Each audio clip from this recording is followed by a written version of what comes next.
Topping your news tonight, at least 2 Guam Army National Guard members have been indicted in district court on charges of recruitment fraud under the GRAP program. Here's more.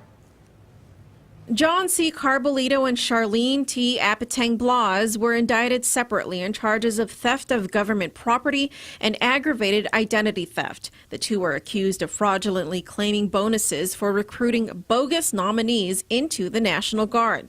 According to the indictment, Carbolito and Blas enrolled in a program called the Guard Recruiting Assistant Program, or GRAP.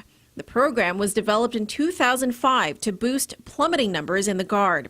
The program would use recruiter assistants, who are separate from active recruiters, to help the Guard enlist more soldiers. The RA would recommend a potential soldier or a nominee and submit the person's personal information, such as their social security number, to the program. If the nominee enlists, the RA would receive a $1,000 bonus. They would receive an additional $1,000 if the nominee attended basic training.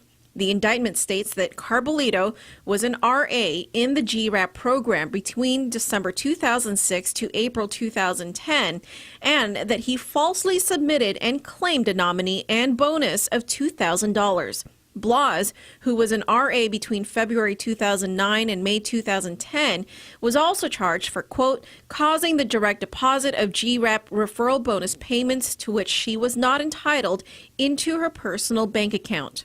The FBI has been cracking down on recruitment fraud in the National Guard for some time, and according to several reports, National Guard recruitment fraud could be as high as $50 million. Within the last year, hundreds of RAs across the U.S. have been investigated and indicted in federal courts. Calls to the Guam Army National Guard were not returned as of news time. You can read the indictments online at PacificNewsCenter.com.